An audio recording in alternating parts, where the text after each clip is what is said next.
Bonjour à tous, très heureuse de vous retrouver pour ce nouveau numéro d'Accès Direct. Nous sommes le jeudi 3 octobre 2019. Au sommaire ce soir, Cathy Séné de l'association Sa Voix de Femme sera avec nous pour parler de violence conjugale. Et coup de projecteur sur l'entreprise Néo qui fabrique des articles outdoor et plongée dans l'univers du jeu avec l'atelier des énigmes qui ouvre un nouvel escape game. Mais tout de suite, c'est les titres du JT avec Fanette. Salut Clémence. Salut Fanette, tu vas bien ? Ça va et toi? Ça va bien. Ce soir, dans le JT, on parle d'un gros problème d'eau à Megève. Voilà, c'est l'Agence régionale de la santé qui a prévenu la mairie hier, contamination bactérienne dans l'eau potable. Donc en attendant d'en savoir plus, en attendant les résultats des contre-expertises, les robinets sont coupés, si je puis dire. En tout cas, il ne faut pas boire l'eau potable, donc des distributions d'eau sont organisées. On fera le point avec Sébastien. Et un peu plus festif cette fois-ci, le High Five, je vais y arriver, festival. Tu le dis mieux que moi, je oui, pense. c'est pas sûr. C'est Sébastien d'ailleurs qui a eu une grosse journée qui nous attend en direct depuis le High Five qui commence officiellement demain. Il y a une grosse soirée de lancement ce soir. Le Village des Marques est en train de s'installer. Donc il sera avec un rideuse ou une rideuse, un rider ou une rideuse, voilà, pour prendre un petit peu la température. On te retrouve à 18h30 pour le JT. À tout à l'heure. À tout à l'heure. Ma première invitée entre sur le plateau. Elle s'appelle Cathy Séné. Bonjour. Bonsoir Clémence. Je vous laisse prendre place. Merci. Vous êtes secrétaire de l'association Sa Voix de Femme. 113 femmes sont mortes sous les coups de leur conjoint ou ex-conjoint depuis le début de l'année. On appelle ces victimes des victimes de féminicide. Vous venez en aide aux femmes victimes de violences conjugales. Alors violence conjugale au pluriel, parce qu'il y a différentes formes de violence. Oui, bien sûr. Alors celle qui est la plus connue, ou en tout cas la plus visible, c'est la violence physique, puisque bon, on peut voir sur un visage quand il est marqué, mais il existe des violences psychologiques, il existe des violences administratives, donc on enlève les papiers de sa femme, on la prive de ses documents. Il existe une violence économique, pardon, donc on ne lui donne pas d'argent. Voilà. La chose qui est commune à toutes les violences, ça reste l'emprise. Et c'est toujours psychologique. Ça, c'est vraiment commun sur toutes les violences qui sont faites aux femmes. Et vous traitez toutes ces formes de violence avec l'association Sa Voix de Femme? Oui, c'est ça. Donc, Sa Voix de Femme, nous sommes à Chambéry depuis 42 ans à peu près.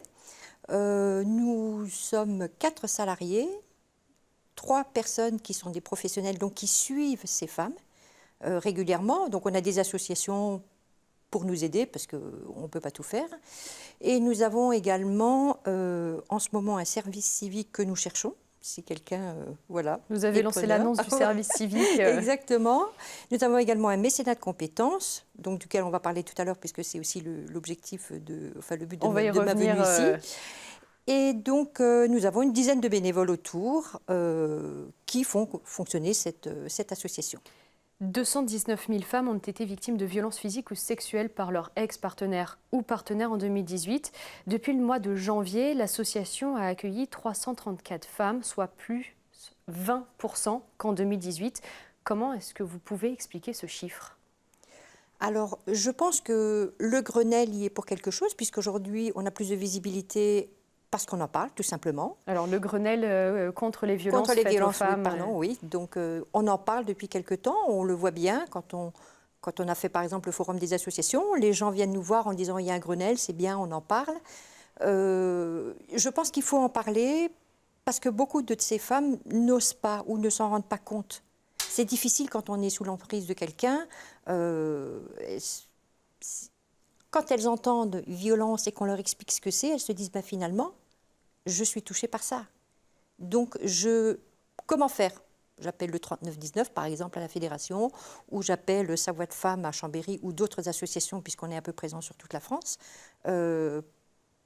pour venir. Donc, ça peut être une visite d'une journée ou d'une heure, puisqu'on a un accueil de jour qui est ouvert de 10h à 16h. Donc les femmes sont libres de venir, de rencontrer une professionnelle ou de juste venir prendre un café ou de venir à un atelier. Voilà, c'est un espace où elles peuvent un petit peu se reconstruire, voilà, c'est un moment d'apaisement pour elles. Ça veut dire que ce chiffre de 334 femmes que vous avez aidées, il est positif finalement, même s'il est plus important que celui de l'année dernière. Ça veut dire que la parole se libère d'un certain côté? Oui, je pense, puisque nous avons en ce moment à peu près 40 personnes en plus tous les mois. Et c'est vraiment récurrent depuis depuis le mois de septembre, où on en parle beaucoup, depuis le mois d'août, enfin on en a parlé un petit peu déjà au mois de juin. Et je pense que c'est quelque chose de positif, effectivement. Plus il y en a qui viennent et plus on arrivera finalement à les aider et à faire en sorte qu'elles aillent de l'avant. Voilà. Alors vous avez une actualité dans l'association puisque vous venez de lancer une campagne participative. Vous avez récolté 1700 €, environ Oui. 1700 € sur les 6000 espérés. À quoi va servir cet argent ? Alors, notre association, comme beaucoup d'autres, souffre de manque de moyens. Ça fait quelques années maintenant qu'il nous manque tous les ans environ 50 000 € pour clôturer un budget. Bon, nous fonctionnons avec 200 000 € par an, ce qui est très peu. Donc, on a besoin de cet argent tout simplement pour que l'association puisse continuer à vivre. Tous les ans, on se pose la question de comment on va finir l'année et est-ce que l'association va fermer. C'est juste pas possible. On a besoin de continuer, on a besoin d'être là sur ces femmes. Elles comptent sur nous et donc il faut qu'on se donne les moyens d'y arriver. Il y a des postes de dépenses plus importants que d'autres dans cette association ? Alors, il n'y a pas forcément beaucoup de postes, puisqu'en fait, on a des subventions. Donc, par exemple, on a 2 appartements. Ce ne sont pas des appartements d'urgence, mais sur des appartements où on peut accueillir des femmes temporairement. Elles peuvent être très bien là 15 jours, 1 mois, 6 mois. On les accueille avec leurs enfants. Ce sont des cohabitations, mais ce sont des appartements à adresse secrète, justement pour leur sécurité. Et donc, on a des budgets pour ça. Après, il y a bien entendu le salaire des 4 salariés, mais on a déjà supprimé le poste administratif. Ce sont les bénévoles qui le font maintenant. On a un appartement où on accueille ces femmes. C'est certes, il nous coûte de l'argent, mais on a besoin d'un lieu. Donc, cet appartement est bien placé à Chambéry et en même temps nous permet quand même d'avoir un espace de bien-être pour ces femmes. Il n'y a pas forcément de point plus important que l'autre. Justement, pour en revenir à ces 2 appartements que l'association possède, une fois que vous avez aidé ces femmes, qu'elles ont été dans ces appartements-là, que se passe-t-il après, quand elles partent des appartements ? Alors, elles ne sont absolument pas besoin de nous rendre compte de quoi que ce soit, donc elles sont libres de faire ce qu'elles veulent et beaucoup ne nous contactent plus, on n'a plus de nouvelles. Et ça, c'est une bonne nouvelle de ne plus avoir de nouvelles ? Bien sûr, ça veut dire qu'elles ont tourné la page et qu'elles n'ont plus besoin de venir nous voir.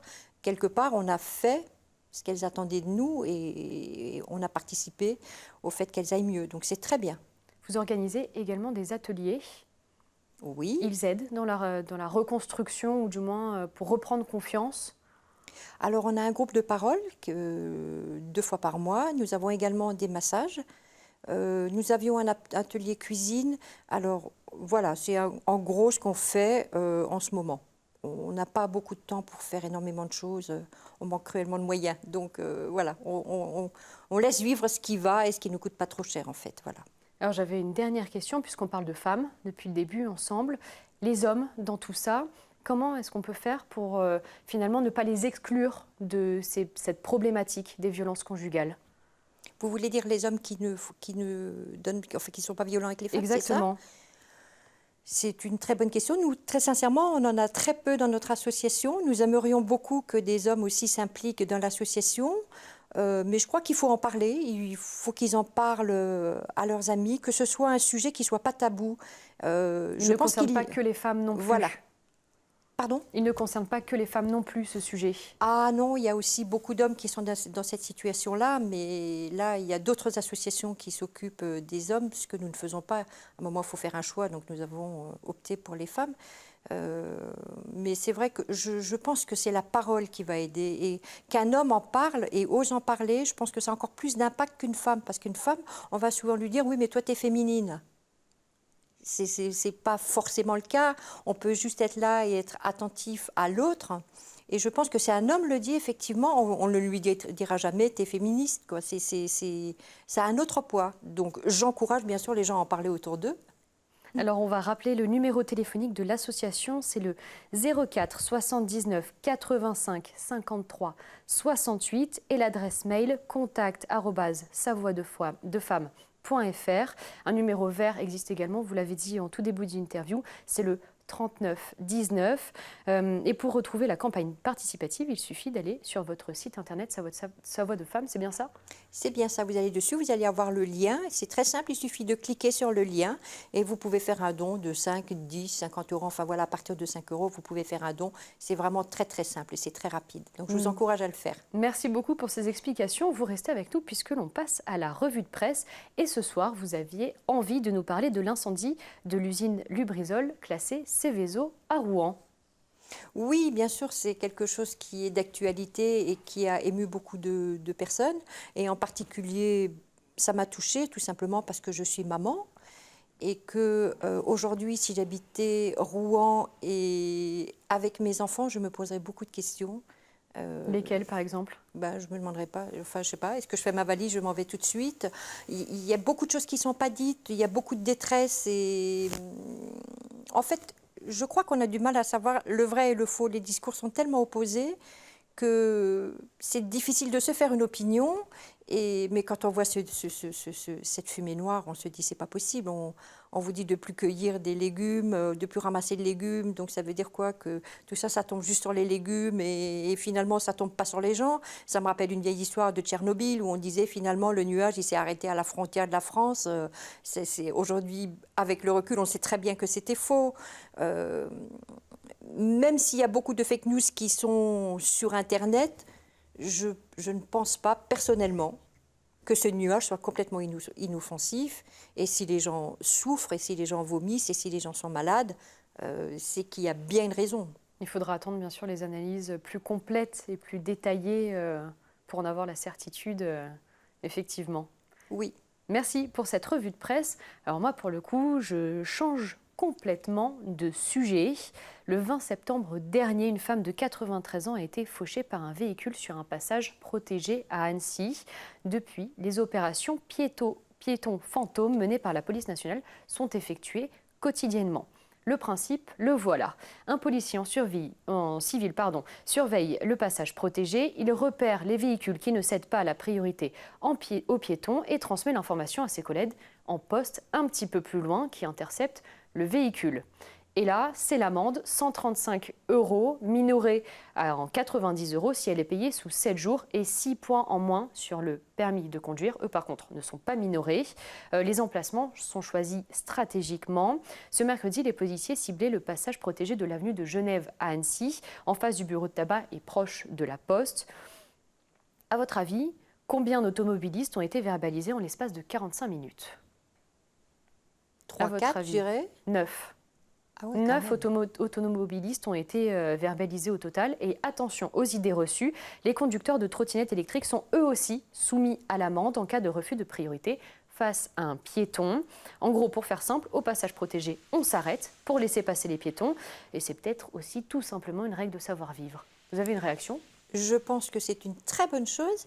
La question que je me pose, c'est le policier qui est à côté du passage clouté. Il n'est pas en uniforme. Non, il est en civil. Très bien.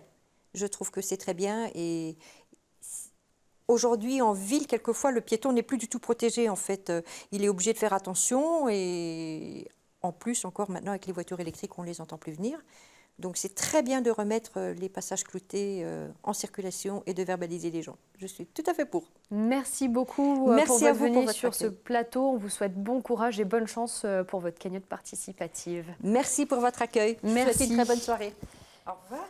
Et j'accueille mon deuxième invité, Éric Roussel. Bonjour. Bonjour. Je vous laisse prendre place.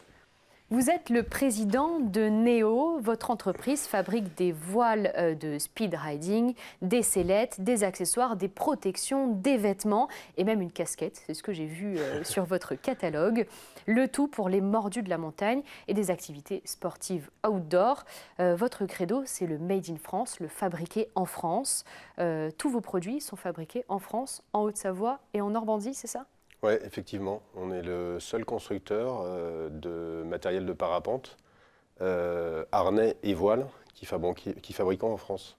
On a une cinquantaine de concurrents et tous fabriquent en Chine, Vietnam, Thaïlande, Sri Lanka, Europe de l'Est. Et on est les seuls à fabriquer 100% de nos produits en France. C'est difficile de tenir cet engagement du fabriquer en France ? Oui, on peut le dire. Sincèrement, on peut le dire. C'est difficile économiquement et c'est surtout qu'il faut trouver le personnel qui est prêt à s'engager, qui est prêt à jouer le jeu et un personnel technique. Il faut savoir que l'industrie du textile a été bien abîmée ces 50 dernières années en France. Et du coup, aujourd'hui, on cherche des couturières, on est obligé de les former 8 mois avant de réussir à faire un produit complet et de qualité. Et ces couturières, enfin toutes les couturières qui sont chez nous aujourd'hui, tous les gens qui interviennent en production sont minimum bac+2 ou bac+3. C'est-à-dire qu'elles ont un bac pro de couture en général, et c'est des stylistes ou des modélistes qui viennent parce que assembler un produit chez nous, c'est 300 pièces pour les sellettes les plus complexes. Et donc, ce n'est pas un simple t-shirt. En plus, il y a de la sécurité. On fait du Made in France. On est obligé de faire de la qualité, représenter la qualité française. Et puis, c'est très technique. C'est une exigence que vous avez aussi, la qualité. Oui, bah, tout simplement parce qu'il faut vendre plus cher pour pouvoir payer les salaires en France. Donc, c'est un choix. Je suis un passionné de parapente depuis 30 ans. Je fais ça depuis 30 ans. Je suis dans ce métier depuis 25 ans et j'avais envie de faire les produits qui me plaisent et des produits de qualité, du produit de luxe. Donc c'est un choix personnel de faire des produits hyper techniques et de qualité, mais c'est aussi un choix économique parce que pour payer les charges sociales et puis les salaires en France, il faut faire un produit haut de gamme pour pouvoir le vendre plus cher que les autres, pour pouvoir survivre. Alors, employer des salariés français, mais aussi favoriser une production locale et aussi une main-d'œuvre locale. Pourquoi est-ce que vous avez fait ce choix ? Peut-être par éthique. J'ai longtemps travaillé avec. J'ai travaillé en Asie, j'ai travaillé avec d'autres marques pour qui. Ce ne serait pas plus simple justement d'aller ailleurs ? Si vous voulez faire un produit hyper technique, vous avez besoin de toute façon d'avoir un atelier. On est sur des petites productions, on a besoin d'avoir un atelier en France pour pouvoir d'abord faire les prototypes et puis aller les voler à Annecy, puisque Annecy c'est le grand lieu du parapente dans le monde. Et donc, s'équiper d'un atelier, ça veut dire déjà un gros investissement et donc, pourquoi pas d'abord produire là où on conçoit. Quand on veut faire du haut de gamme, on fait du matériel hyper technique, donc ça voudrait dire beaucoup d'allers-retours, beaucoup de déplacements en Asie pour réussir à avoir le produit tel qu'on le veut et puis peut-être reprendre des problèmes de qualité après. Alors que là, j'ai mon bureau, dans la même pièce, il y a les machines à coudre qui tournent et puis ça permet de former les gens vraiment sur du matériel hyper technique. Donc effectivement, il y a un choix éthique, mais il y a aussi, si on veut faire du beau produit, du produit haut de gamme, on est obligé, c'est nécessaire d'être sur place. Et puis d'avoir des couturières vraiment hyper engagées, techniques, qui ont un vrai savoir-faire. C'est mieux de les avoir dans la pièce d'à côté plutôt que d'être à 10 000 km. Et ce savoir-faire, il s'exporte à l'international. Pourtant, c'est en France que le plus gros des ventes s'effectue. C'est une réussite, c'est une fierté. Ouais, après on est une jeune marque. Il y a des marques qui sont là depuis 25, 30 ans. Nous, on a 6 ans. On est les seuls à produire en France. On est une jeune marque, donc on a d'abord essayé d'être bon en France, chez nous. D'abord dans notre vallée d'Annecy, et puis après en France. Et puis on a commencé à exporter la Suisse, l'Allemagne, les États-Unis, le Japon. Aujourd'hui, on exporte dans 20 à 30 pays. On fait, je ne sais pas, à peu près la moitié de notre chiffre d'affaires à l'export. Ouais, c'est une fierté. Et puis, ce qui est marrant, c'est que ce qui plaît aux gens, c'est le Made in France, même à l'étranger. Mais ce qui leur plaît, c'est le Made in local, c'est-à-dire le côté authentique. On est les créateurs du produit, on va voler avec, on va le mettre au point à Annecy, au-dessus du lac, et puis on le produit là où nous-mêmes, là où on le crée. Toutes les étapes de la production sont respectées dans un lieu donné. Voilà. C'est ça. Et ça, cette authenticité-là plaît aux gens. Des fois, il y a des marques qui ne savent même pas mettre le fil dans l'aiguille. Et nous, on a le côté authentique, c'est-à-dire qu'on est des parapentistes, on est des speedriders, mais on est aussi des couturiers. Alors, de l'authenticité, mais aussi quelques petits changements cette année, puisque vous avez déménagé avec vos 15 employés dans un tout nouveau bâtiment. Là aussi, c'est le signe d'une réussite pour Néo. Je ne sais pas si c'est le signe de la réussite, mais en tout cas, c'était un outil dont on avait besoin. Pourquoi ?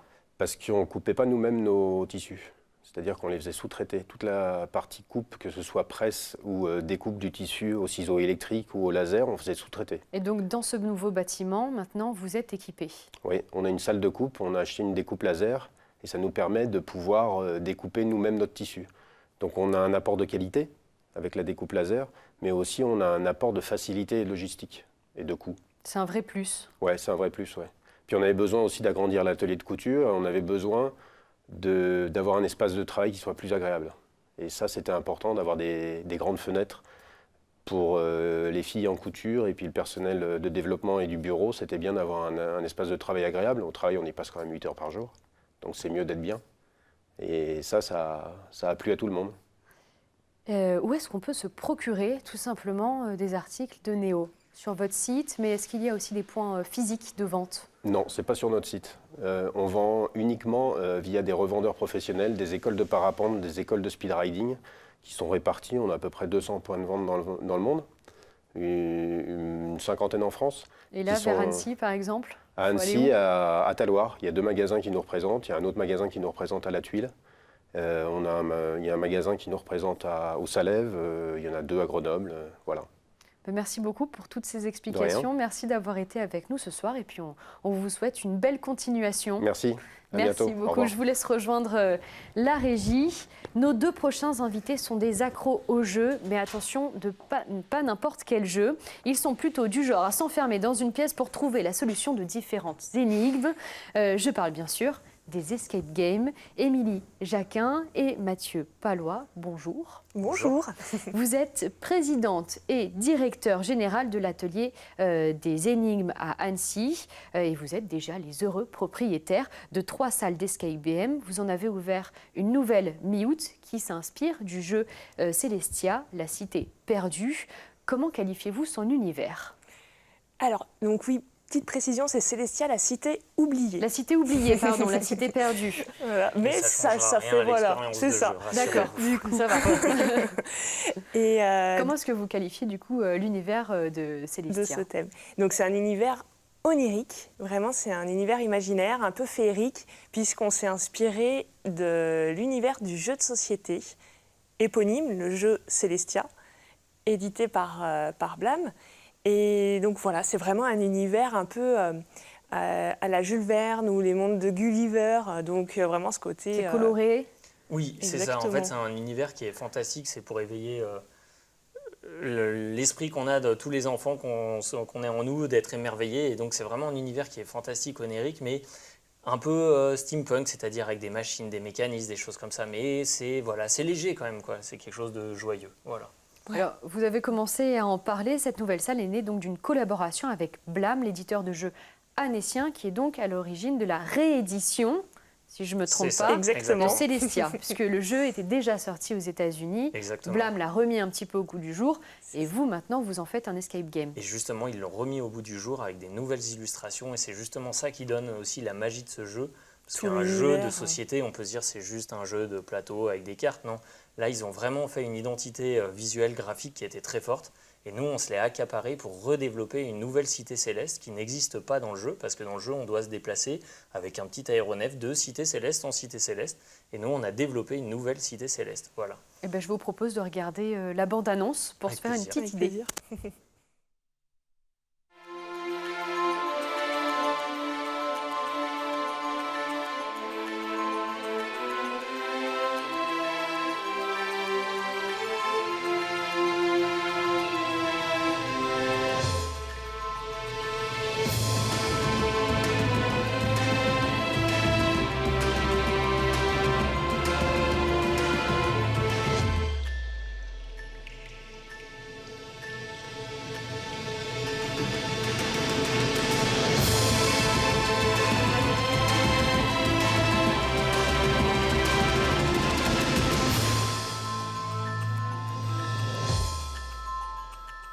Vous avez les yeux qui pétillaient en regardant la bande-annonce. C'est super effectivement de voir ça. Quel est le principe de l'escape game Célestia? C'est des codes, des énigmes, de la rapidité? Du coup, celui-là, non, justement, enfin, oui et non, parce que celui-là, on l'a voulu que ça soit pas, on n'est donc pas enfermé dans la salle, dans l'univers, contrairement au mot escape game, il faut s'échapper. Là, on a vraiment... C'est l'évasion par l'aventure. Voilà, c'est l'évasion par l'aventure, mais du coup, on a vraiment une mission qui est, on est un groupe d'explorateurs, on arrive sur cette cité oubliée, et du coup, elle est endormie, il faut comprendre ce qui s'est passé pour la réanimer, la réveiller.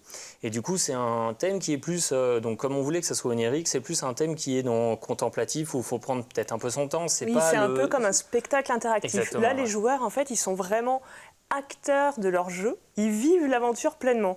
Et c'est eux qui vont devoir explorer une partie de cette cité céleste et tenter de la rallumer. Donc, il y a quelques énigmes au milieu, bien sûr, il y a beaucoup de manipulations, mais c'est un peu comme un spectacle vivant, un spectacle interactif.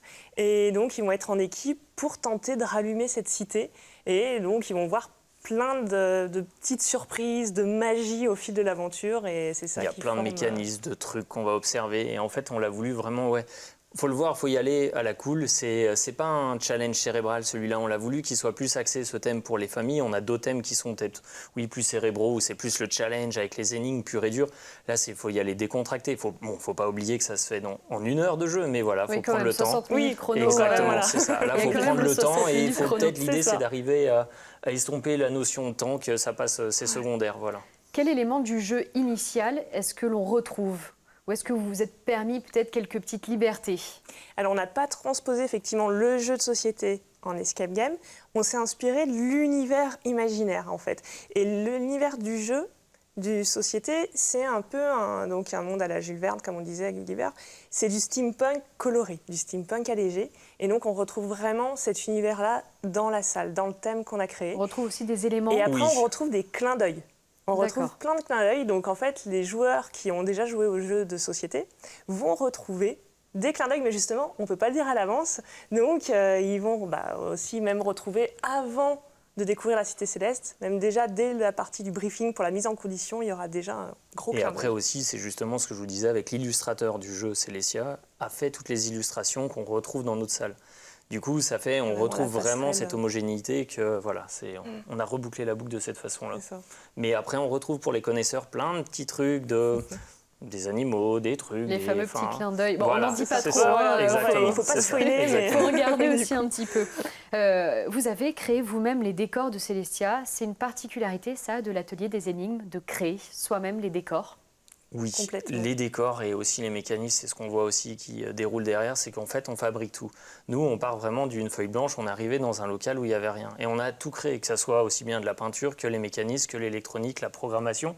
Bon, sans compter, en amont, on a fait toute la partie scénario avec des croquis. C'est comme quand on fait un jeu vidéo ou un film, c'est qu'on commence à faire avec un storyboard, on fait des croquis à la main, donc on est plusieurs à travailler là-dessus.